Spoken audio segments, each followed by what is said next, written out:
You are listening to African Father in America podcast by Simon Javan Okello, live from Seattle, Washington, USA. Thank you so much for joining me for another incredible session of the African Father in America podcast. My name is Simon Javan Okello, and I am in Seattle, Washington. It's really still very cold here. It's winter over here, but I'm excited to be here with a wonderful guest and friend. We are here with Malase Nkosi. Did I pronounce your name correctly? It's Mahlatsi. Masasi. Is that right? Mahlatsi. So the H kind of sounds silent, but it's not. Masasi. You will have to help me. And then Nkosi, right? Yeah, Nkosi is correct. So I'll say Miss Nkosi to save myself. Anyway, I'm just grateful to be here with you for today's conversation. And, we are going to have our episode today grounded on a beautiful proverb from Nigeria that says, what the child says he has heard at home. What the child says he has heard at home. This is going to be what will center our conversation today. I just want to finish one thing here on Clubhouse real quick to just set up in order for everyone who is joining us there to have an easy time doing that. Welcome Stella and Lavender. Thank you for being here with us today. So Masasi, I'm going to just give you a second to talk about yourself for a minute before I share the 3 nuggets of wisdom in relation to this proverb. And then after that, I am going to, just give you more space to enable you to talk about this proverb yourself, So just quickly, I know that you're an aspiring economist and you're currently in your master's program. Is there anything just in introduction that you want to say before we begin with the 3 nuggets of wisdom?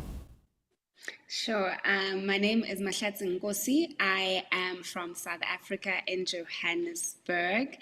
I am doing my master's in environmental and energy economics, so I would love to be in the environmental and the energy space.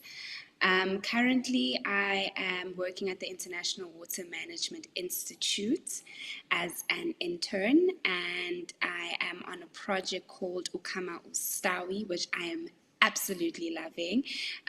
Really, it's just about accelerating agribusinesses and helping them deal with the impacts of climate change. And yeah, the traveling is also great. They also struggle with my name, so they just call me Nkosi, and I have no issues with it. I love that.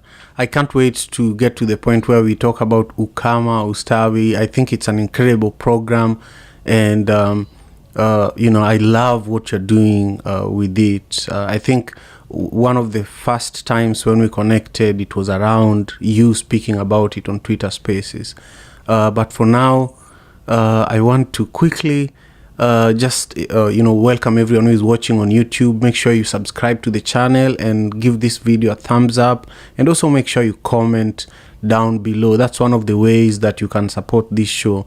We also have a ton of resources for you in the description for the video that we think you should take advantage of. A lot of people always ask me, how are you guys producing your show? What programs are you using to edit and to produce the live stream? All of that is in the description. Thanks to our team members who are also watching, who are helping make this possible.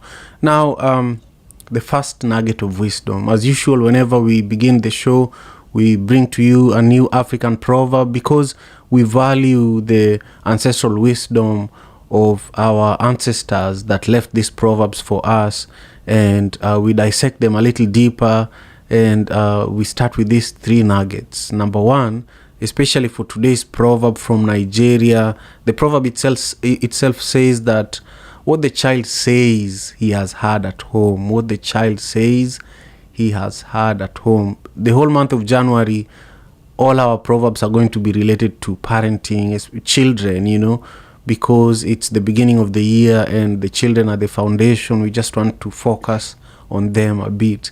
So the first nugget of wisdom says that be mindful of your words and actions around children, since they can have a lasting impact on how they view themselves and the world. And then number 2, take responsibility for actively creating an enriching environment that will help shape strong and independent mindsets in the young people around you. And finally, remember that what we say when we think no one is listening can make all the difference in a child's life. So choose your words wisely. This is really close to my heart because I'm a father of 3 girls, and anything I say, sometimes I don't even intend to communicate something, but right before I say it, I look around and I find eyes looking at me and eagerly waiting for what I'm just about to say. That's So true. That's very true. yeah. So Miss Nkosi, I want you to take a moment here and also share with us your own perspective. When we sent you this proverb, what is it that came to your mind? What the child says he has heard at home? So I absolutely loved this proverb, to be quite honest. What the child says, he has heard at home, because I was raised by my grandmother. Um, and there were 2 very important things that she raised me on. And I think when I got older, she started opening up about her marriage and just to kind of build that foundation. And the first thing she said to me was that when you argue with your partner, you never argue in front of kids. And I think when I was 18, 20, I didn't understand it because my mind wasn't even on the whole topic of marriage. But thinking about this proverb, that's the first thing that popped into my mind. And what I took from that is what you say to your partner should always be kind, because that's how your kids also learn kindness. And that's how they learn to associate certain images, certain characteristics, certain values and morals with your partner, and vice versa.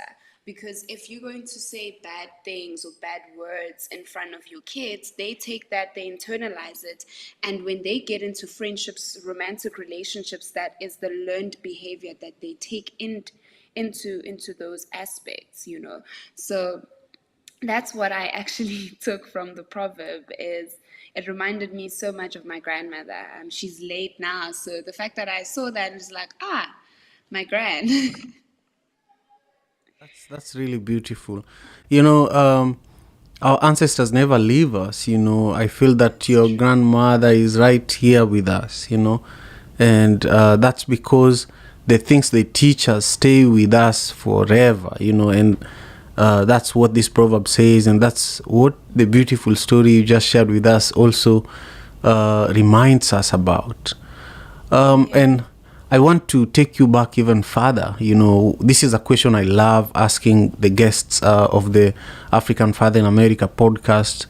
I want to learn more about maybe a childhood story from when you're 8 to 18, 16, something that happened that really shaped who you are today as a leader, as an aspiring economist, and also as the driving force behind Ukama Ustawi.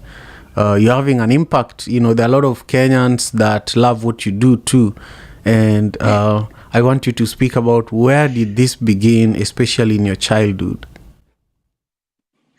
Oh, so I remember when, so in South Africa, when you get to grade 9, right? At the end of grade 9, that's when you choose your subjects. So to say that, okay, from grade 10, this is what you're going to study according to what you're aspiring to do, and so forth. So I remember it was end of grade 9. My dad had gone to school with me, so that they could present and discuss with our parents that we had to choose our subjects and so forth. And I went to the guidance lady, and I mentioned to her that I wanted to go into neuroscience. And she was like to me, this school only produces 2 specialists, and I don't think you'd be one of them. And that left my jaw on the floor, you know. Hearing somebody who doesn't know me from a bar of soap already discouraging me from wanting to do something that I'm interested in.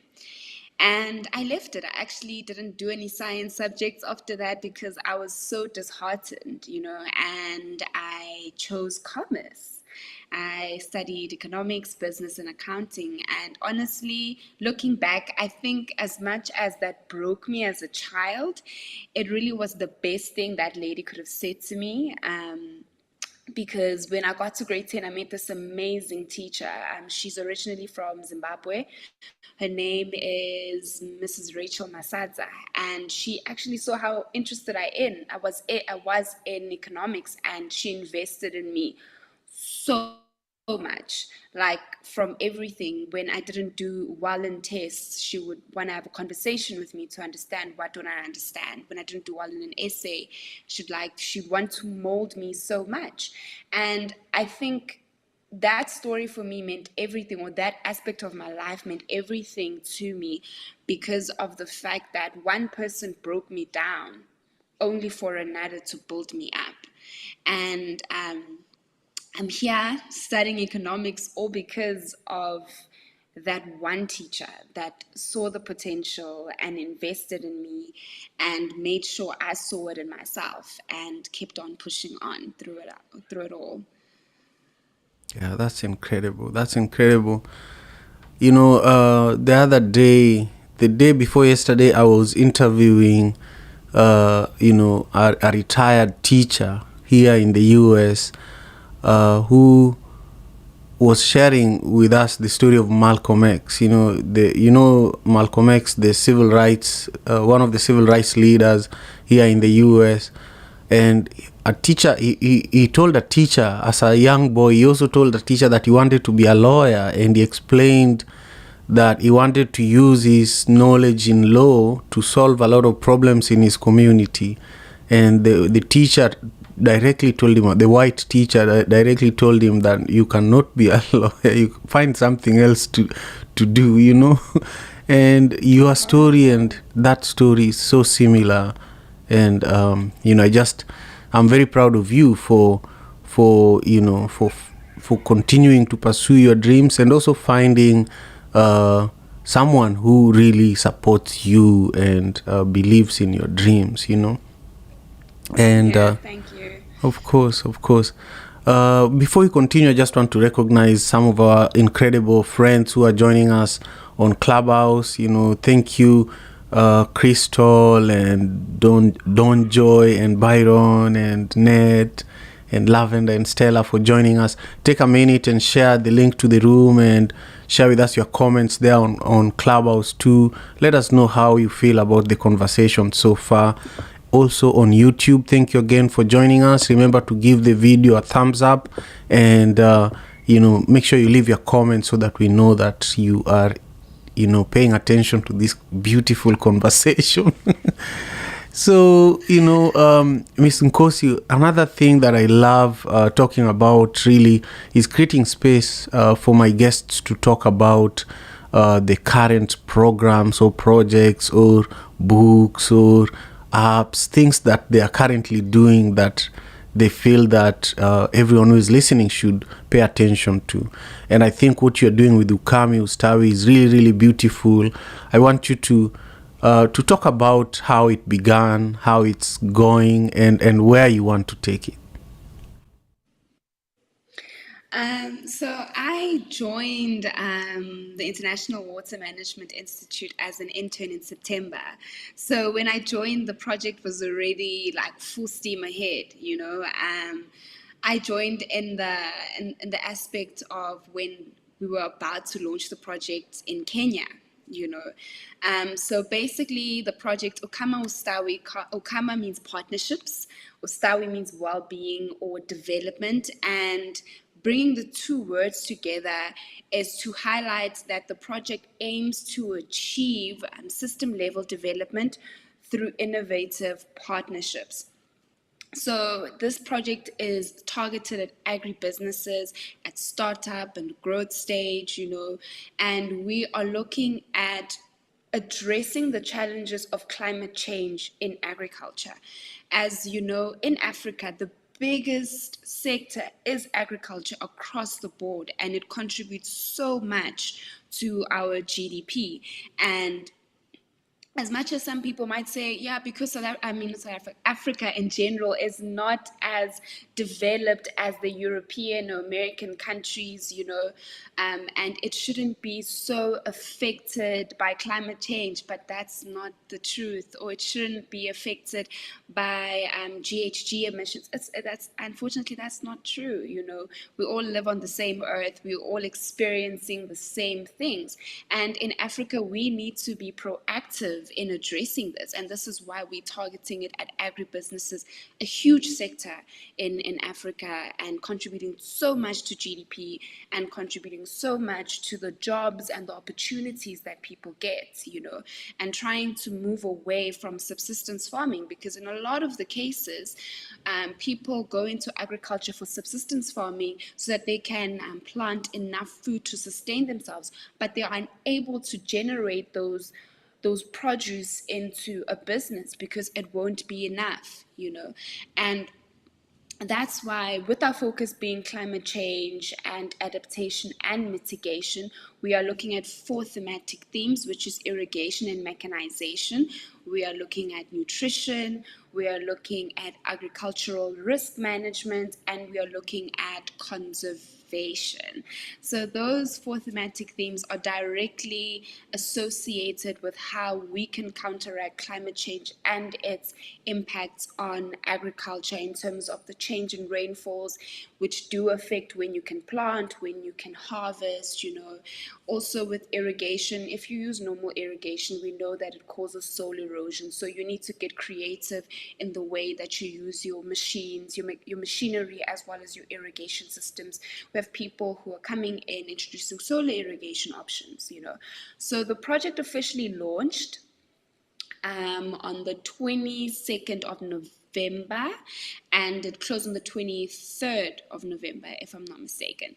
And we are currently in our selection phases. So the first phase of selection is ending tomorrow. So the judges are busy looking at the agribusinesses that they're going to push to the second stage. Then there will be another selection process to make sure that everything's been done correctly, And then after that, once we have cut it down, and we get our 10 people that we will be working with, we are going to officially kick off the Ukama Ustawi initiative in Rwanda in February. So what I mean by kickoff, that's when we officially introduce the phase 1 cohort. So the project is in 3 phases. And in the phase 1 phase, we have countries such as Kenya, Zambia, Rwanda, and Uganda. So those 4 countries, that's what we're going to be doing in Rwanda, saying, okay, listen, this is our cohort for the phase 1, and this is how we are going to be helping them. So in that phase 1, we are going to be providing business development. So it's technical assistance for 6 months. So it's going to start in March. Technical assistance for 6 months, where the 10 cohort of people will be assisted with business development. They will get technical assistance. They will get investment readiness, to find out who or how they can attract investments, because we do know if you're in agriculture, you struggle to get financing because you don't have the tangible assets that you can give to the bank or put forward as surety. So it does become very difficult to operate in the agricultural space because of those hindrances. So that's what we're trying to do. We're trying to bridge the gap between the possible impacts and the existing impacts of climate change, as well as the financial aspects of it and the business aspects of it. So that's what Kama Ustawi is. We're just trying to make sure that our agribusinesses are getting the exposure that they should get are reaching the people that they should reach, because we are not only looking at climate smart agriculture, we're also looking at inclusion, inclusion in the aspects of youth and women, because we know most of the time women are in the agricultural space, but because of cultural aspects, they're not able to do what they would like to, because other That countries are not was as lenient. Yeah, I love that. I love that. That was one of our audience members on Clubhouse, Joy. Uh, we'll give you a chance to speak in a moment. Miss Nkosi, carry on. Are you done with this part? Carry on. Yeah, I was just saying that in some African countries, the we still based on the cultural aspect as much as we do have that governmental aspect. But because of culture, women do have their restrictions. A woman still needs to go with her husband to the bank to get a loan. A woman needs to put their business in their husband's name in order for them to be able to function, rather, or have that business. So that's what we're trying to do. We're trying to not bridge the gap on the business front, but also on the inclusion front, and just helping people access the resources that they so need in order to be successful. That's incredible. That's incredible. I'm involved with an agribusiness initiative in Kenya. We didn't apply for Ukama Ustawi. I feel that we should have, because we're doing something really unique. But next time you guys are doing this, we have to be involved. But for now, I just want to help with the storytelling aspect of things. I wanted to, let more people know about you and the incredible work you're doing. But I want to interview some of the other beneficiaries of Ukama Ustawi once you guys have selected your finalist. Yes. But this is so important, and I wonder, would you do this if it wasn't for the internship opportunity that you have? Is this something you saw coming? No. Funny enough, if I can just give my background, I come from insurance. You know, um, I started in corporate social responsibility, so that aspect of always wanting to be on the ground and giving back is just something that I have in me naturally. I've always wanted it. When I was in corporate social responsibility, I was working with students, who needed bursaries, and it's very sad when a student sends you an email and they're like, "Listen, my school fees hasn't been paid," and now you have to run around and make sure they're not excluded because of the fact that we're still pushing through payments. And obviously it's a long process. We need to get your quotations. We need to find someone in your school who is in the finance department, who's the contact, so when we make the payments, they can assist us to clear them immediately into that student's account. So moving from insurance to this, I am extremely happy because this is where I've always wanted to be. I've always wanted to be in the environmental space. I've always wanted to be in a sector that gives back to the things that I am passionate about. And like I did mention earlier, I would love for the rest of my life to work in the environmental and energy sector. Especially now, a lot of us are needed to be on the ground, especially with the whole climate change and all the measures that need to be met. Every day it's changing. The worse it gets, the more it changes. So even if it wasn't for my internship, I truly do believe I would have found a way to kind of make an impact, even if it's even through writing papers. Because right now I'm doing my thesis, and my thesis is aligned with the energy sector. Sometimes you don't physically need to be on the ground, but you can release the knowledge and the research that you've put together to share your knowledge and build on it. I love that. Speaking about energy, and I'll come to my guest.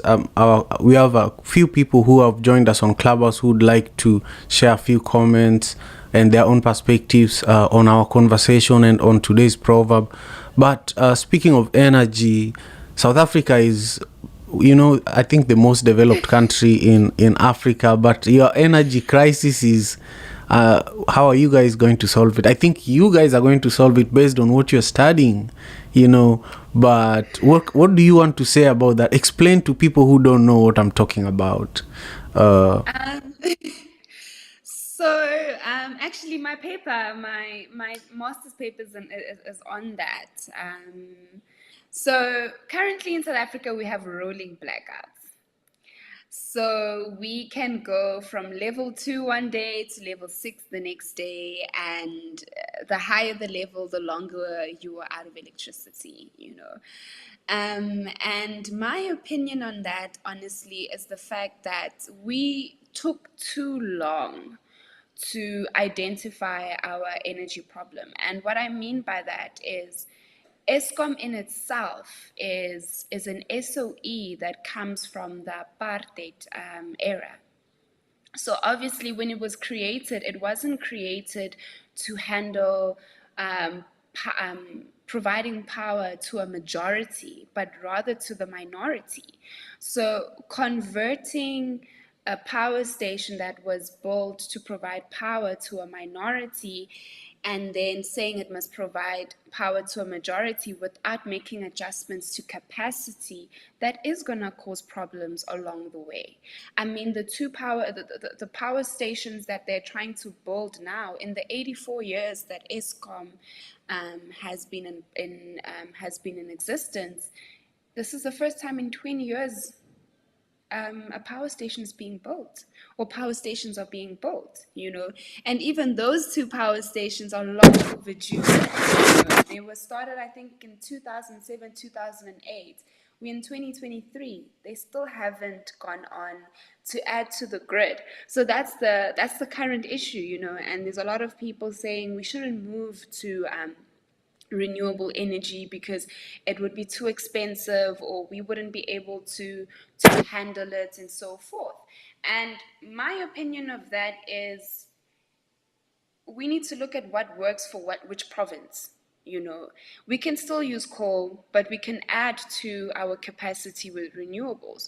When you look at provinces like Mpumalanga and Johannesburg, solar makes sense for us. When you go down to your Western Cape, you can use hydropower. I mean, also nuclear. I'm very against nuclear for one big reason: the fact that the radiation that it releases, it cannot be contained, or rather disposed of, in a safe way. But that would really be the best option for anybody in the world, not just South Africa. But the fact that there's so many health risks, you can't kind of take a gamble with people's lives like that just to ensure that they have power. So unfortunately, the energy problem is very scary, especially when you think about how it affects our GDP. If you don't have power, you don't have stable power, what happens to our investments, our foreign investments? People are not going to want to set up businesses here because they have that fear of how are we going to be productive when our business can shut down for 4 hours. Even if you have backup generators, that is an additional cost that you have to bear now because you're in a country where the energy is not stable.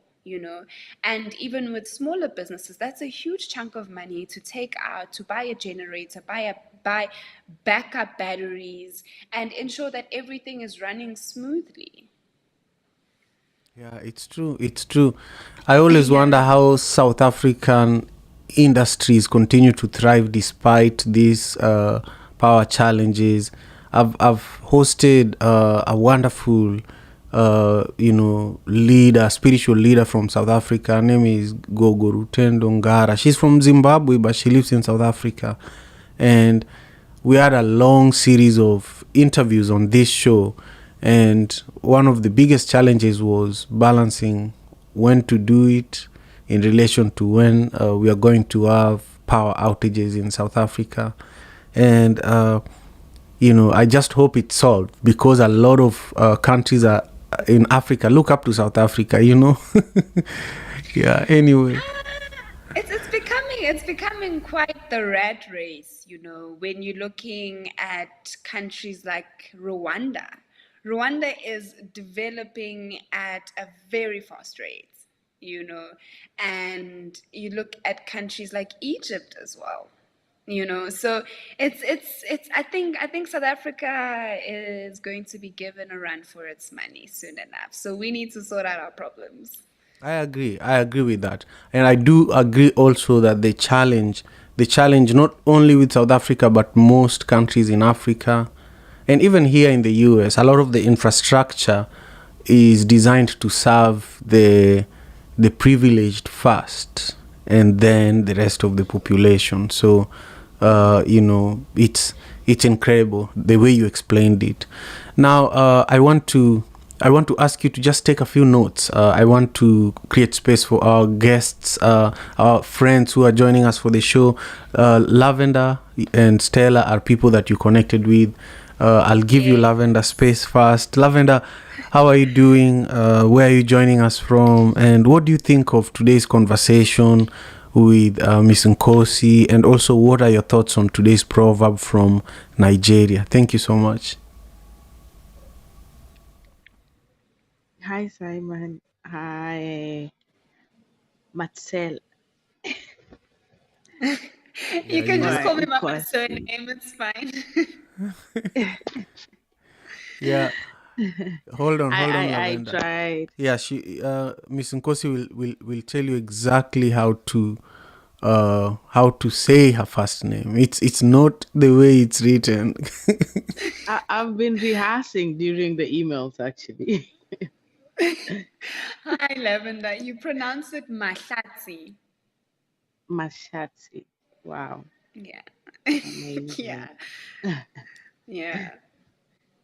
Oh, and you're very beautiful, by the way. Oh, thank you. Thank you so much. And I'm so proud and I'm challenged as a fellow woman to um, do more by the impact you're making in your community and around the world. Thank This you so much. I Lavender, really I'm appreciate speaking. it.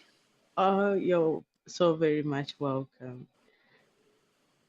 This Lavender, I'm speaking from Seattle, Washington.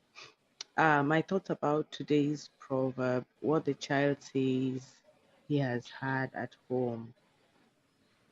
Most of the time, or anytime a child does or says anything, people will uh, question or refer that to the child's environment, the guardian, the parent. And so, like Simon shared, one of the nuggets were that we should be very watchful of what we do and say around the kids. They emulate well, they're always watching. So, those are my thoughts about this proverb for today. Thank you so much, Simon. Thank you, Lavender. Ms. Nkosi, will give you a moment to summarize everything you're hearing after we hear from all our friends who are joining us today. I also want to let everyone else who is not on the stage feel free to join the stage. We have a few minutes where you can also share your perspective on the proverb or also on the conversation that we are having here with our wonderful guest. Stella, how are you? Where are you joining us from? And what are your thoughts on my conversation with Ms. Nkosi and also the proverb from Nigeria that we are centering this conversation around? Hi Simon, can you hear me? I can hear you, and I definitely hear other voices around you too.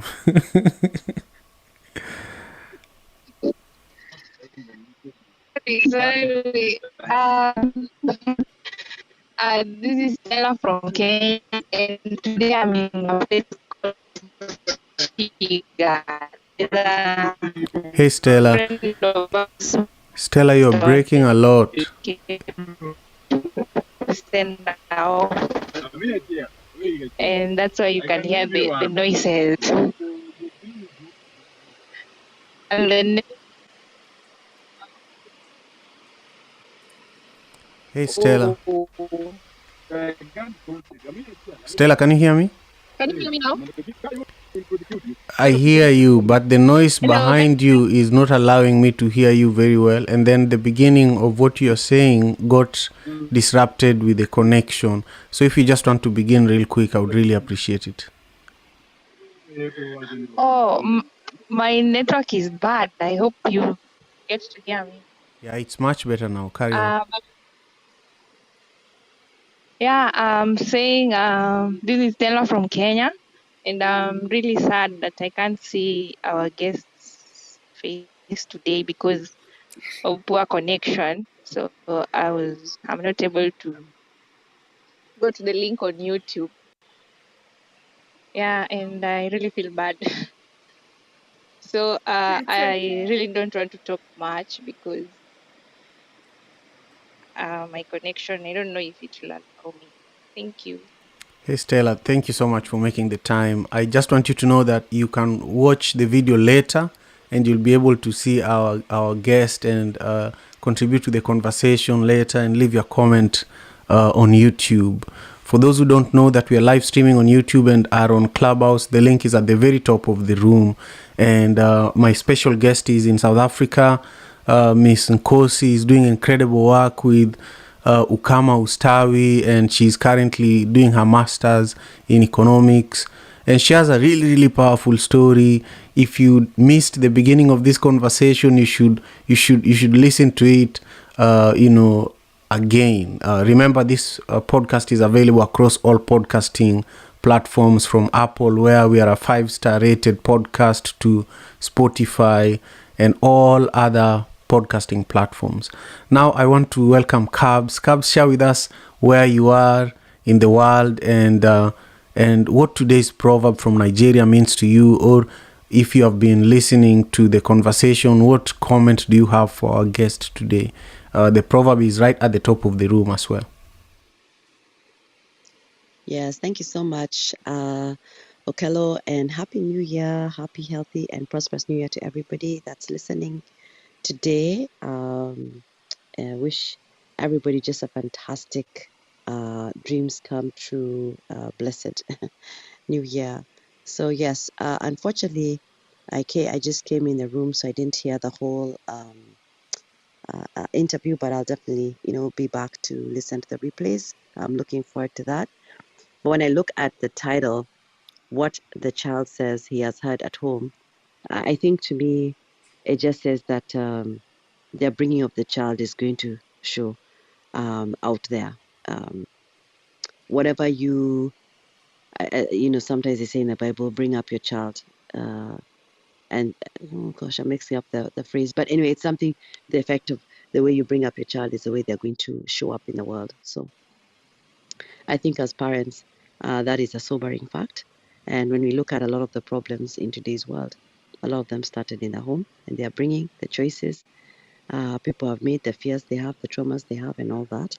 So I think it's just a very wise thing, and it is a timeless proverb, because that will always apply. It applies to our parents, it applies to us, it applies to our children, and applies to future generations. So we have to always be aware how we are raising each generation. Thank you. Thank you, Cabs. I love everything you just shared with us, and I can see that Miss Nkosi agrees. She will comment on it in a moment here. I want to carry on and go to Natasha. Natasha, how are you? Where are you joining us from? And what do you think of this proverb? Or do you have any comment on the conversation with Miss Nkosi?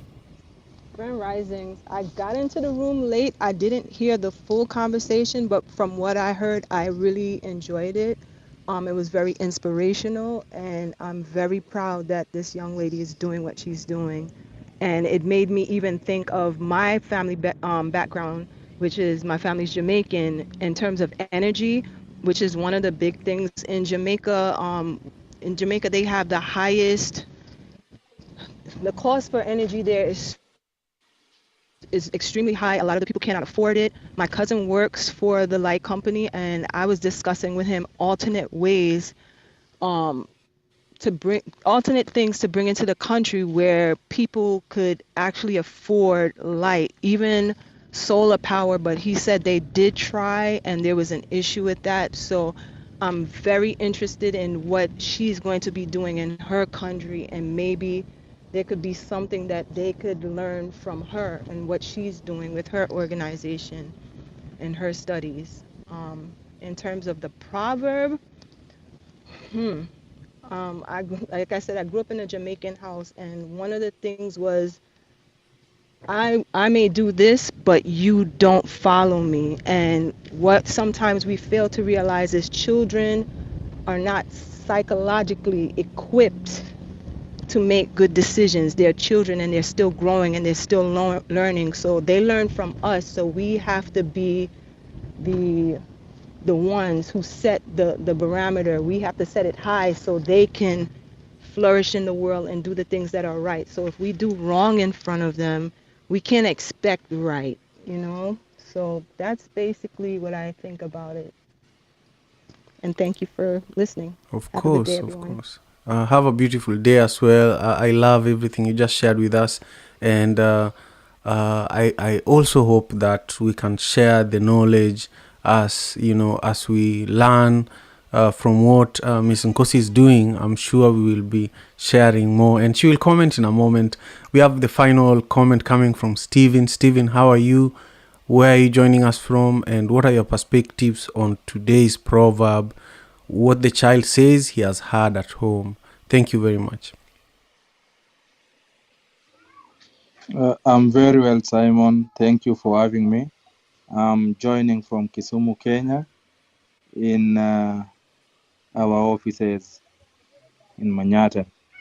Sorry I joined late. Didn't get to hear all that the speaker of today talked about, but I'll definitely get into the replays and listen from what had been shared earlier.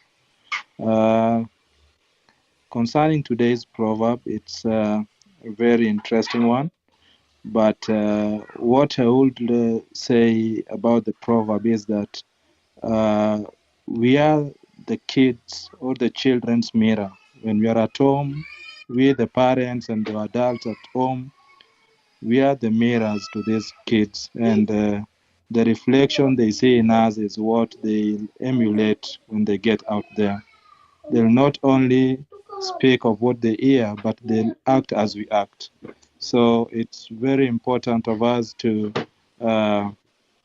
pass out the light that we want these children to shine when they get out in the world and when they are alone, because many a times they'll do what they see us doing when they're alone, not when in our presence.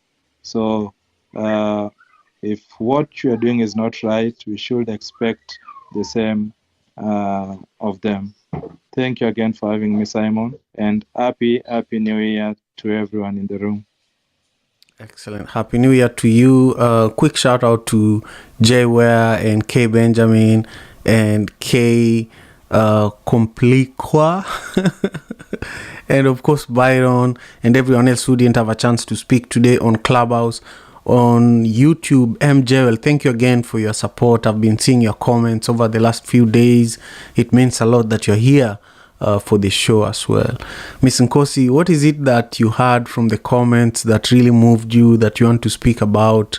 And then share with us how we can stay connected with you, how we can support your amazing work. Thank you so much.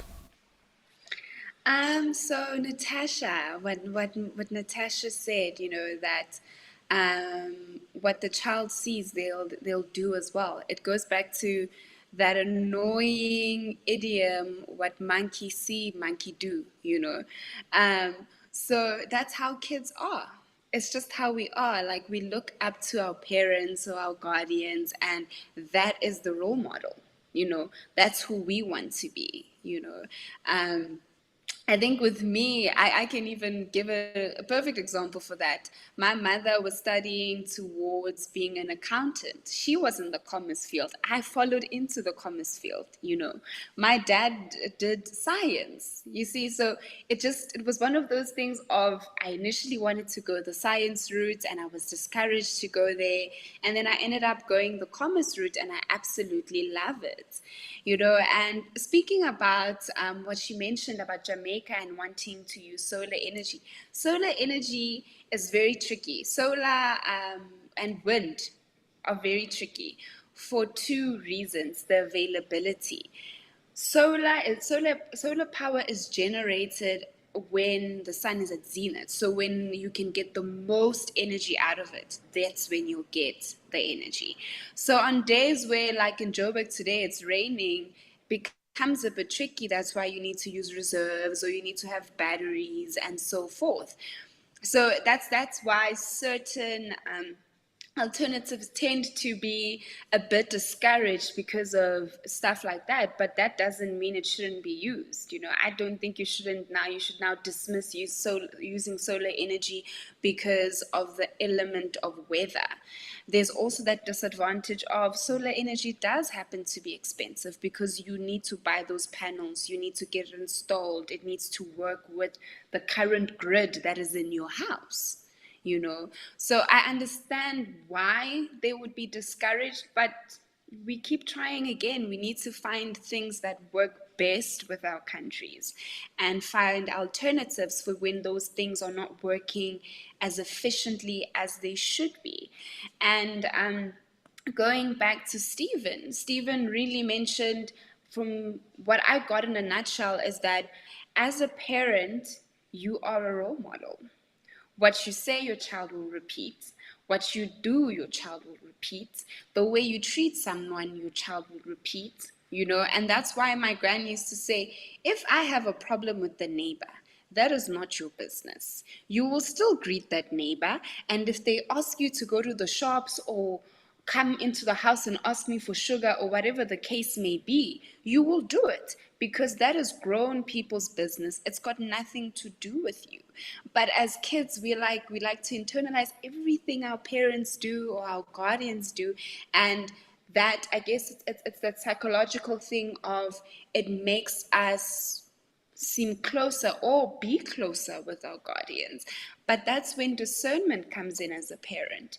You can't swear in front of your child and be shocked when the next day they're saying the same thing. You planted that seed. You know, you can't leave dishes in the sink and then shout at your child for not washing those dishes. You set that precedent, you know. So whatever behavior you do, I'm not saying as a parent you need to be perfect. No. What I'm saying is that make your mistake but be the one to correct it, because at the end of the day, when you release that child into the earth or into the world, they're a reflection of you. So if that child is rude, you're going to get the blame for it. If that child is that child who will pick up a wrapper on the floor and put it in the dustbin, you planted that in them.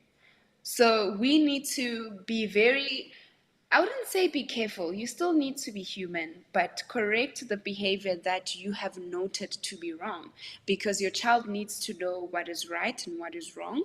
And they also need to learn the right values, the right morals from you.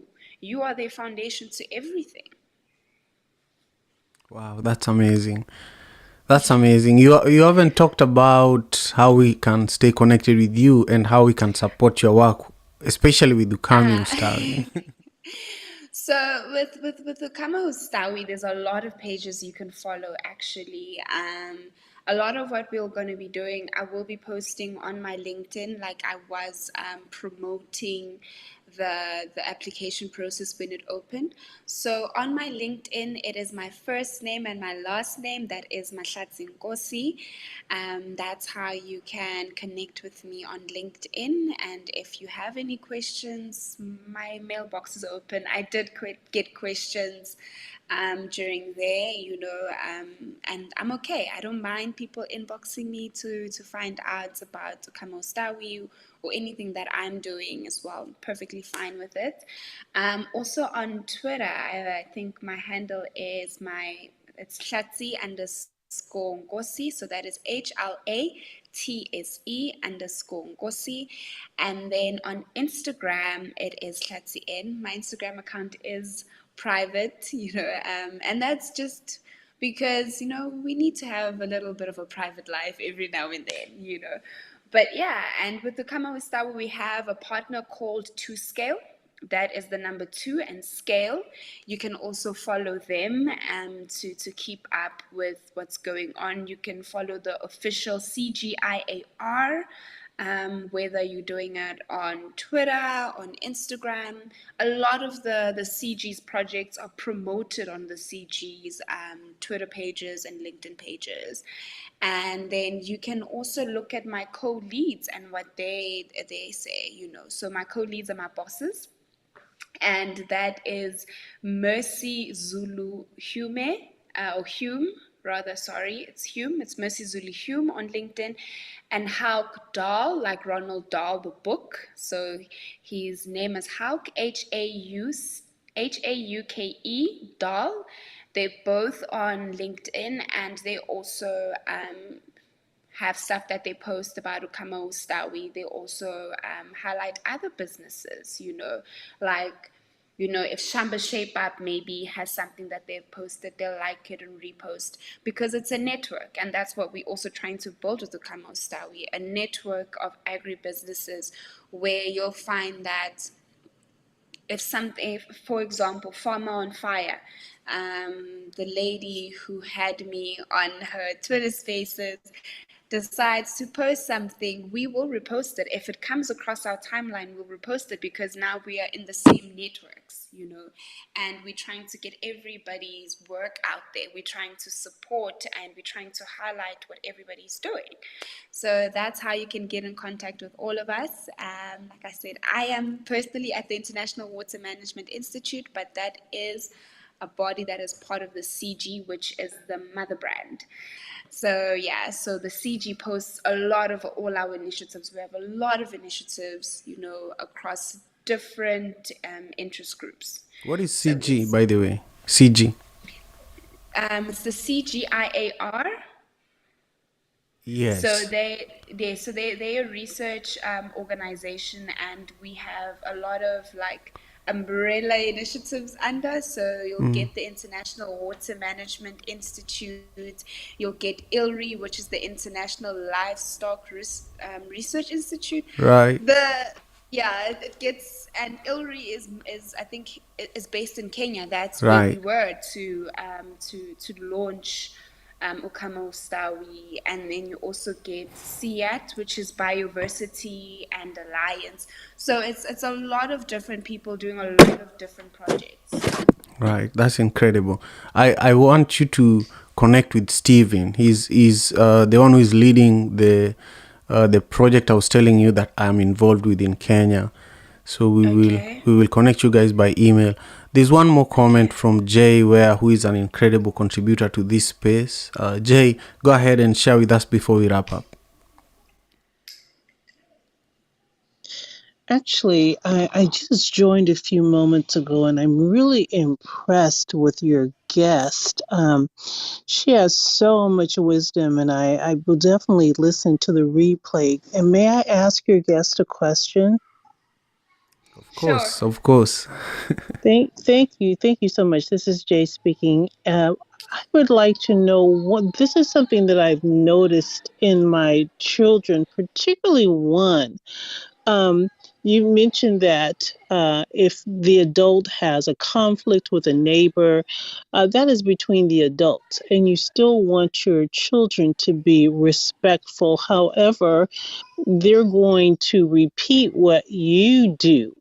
and they're going to act in a way and in a manner that they see you act and behave. So once they become an adult and you see them doing things that you did when they were children and they picked it up, but you're seeing it now with a different set of eyes and they're adults. How can you encourage them not to do that? So then you realize that perhaps, like, there was a look I would give, an expression on my face when someone said something or did something I didn't agree with, or I didn't like, or I found it irritating or annoying. And I see that same look on my kid's face. And I'm like, oh my gosh, that is really not appropriate. How can you do something about that once they become adults where they realize it and they choose, not to do that anymore? Thank you so much. Hi, Jay. Nice to meet you. Thank you for the question because I also have the same problem. So I got it from my grandmother.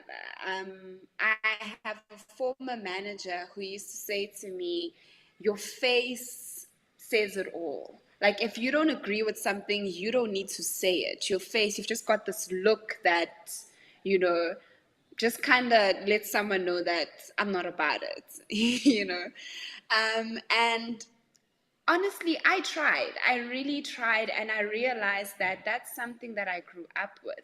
And because I don't like conflict, I guess that's the universe's way to kind of let someone know that now you've stepped on my toes now. We need to have a conversation, and you need to come approach me about it because I've used body language to alert you to the fact that I don't like what you said. And expressions, unfortunately, when it comes to your face, there's nothing you can do. You can tell your child that you shouldn't do that, but now you're going to be so aware of it in your head that it's only going to get worse. Now you're going to have other expressions that are probably not as bad as your initial expression. But on the other hand, if it's maybe the way that they speak to someone or the way they treat someone, my gran would call you out. And unfortunately, I grew up with someone who did believe in beating kids. Not beat you to a pulp, but she will smack you. If it means that she must take a belt and smack you, she'll smack you if you're not listening. And would I practice that? No, but I get the fact that she's from a different era than me. Now that I'm older, I get it. When I was younger, I was very upset about it. And when it's words said or an attitude and all of that, I think it's just a part of having an honest conversation with your child and saying, listen, I might not like this person. I might have a conflict with your aunt, your uncle, the neighbor, but that's got nothing to do with it. You do not inherit the problems of your parents because now you're carrying a burden that's got nothing to do with you. And that causes conflicts with even your cousins. If your cousin is going to be weird towards you because of it, it's fine. But you need to be a bigger person. So if it's attitude, the way they speak, I say have an honest conversation. I truly believe that we, in an era where parents should really try their best to have open and honest conversations with their kids. You don't have to be their friend, but you can always put forward that it's an open door. That's fantastic. Thank you, Jay, for the question, and thank you, Ms. Nkosi, for such a wonderful response.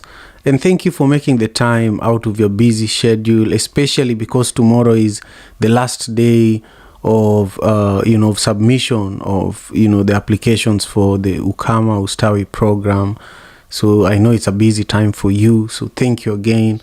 I can't wait to have you again on the show. Your wisdom surpasses your age, So we want to have you back on the show sometime. And, I can't just say how grateful I am. For those who are watching, make sure you subscribe to the channel, give this video a thumbs up and comment below. There are so many resources in the description to this video that I want you to check out. And also for those who are on Clubhouse, I see Richmo and Dika and Byron and Kay and everyone else who is on the stage. Thank you all so much for taking the time. We took the entire December off because we wanted to also, rejuvenate and come back stronger. And so this is our first week broadcasting after a month-long break. And we want you to let everyone else who has been supporting the show know that we are back. And 6 a.m. Pacific Standard Time, Monday to Friday, we are broadcasting on YouTube and also on Clubhouse. If you want to be a guest on the show, connect with Lavender and Stella who are on the stage on Clubhouse, or DM me directly on Twitter or on Instagram. Hey, Ms. Nkosi, do you have one closing remark before we wrap up completely? Yes, my only thing I would say is thank you so much, Simon, for having me. I really appreciate it. I was very nervous, but I really appreciate it, and I'd love to be a guest again. And yeah, everybody must just look out. We are going to be doing some great things as part of the Ukama Stawi initiative, and I absolutely love Kenya. I enjoyed my time in Kenya. Unfortunately, I got sick when I got there, but we still had to push through, But yeah, it's been a great experience. I've enjoyed my time on the podcast, and I will definitely check it out later as well. For sure. We will have you back in Kenya again, for sure. And we will have you as a guest again. And I deeply, deeply appreciate your work. Your grandmother did a fantastic job, Thank you on Okay. your behalf. Okay, well, take care of yourself. Have a wonderful rest of your evening. You too. Bye, everyone. Okay, bye. African father in America. Tujikaze, tujikaze, jikaze. Tujikaze, tujikaze, jikaze. African father in America. Tujikaze, tujikaze, jikaze. You are listening.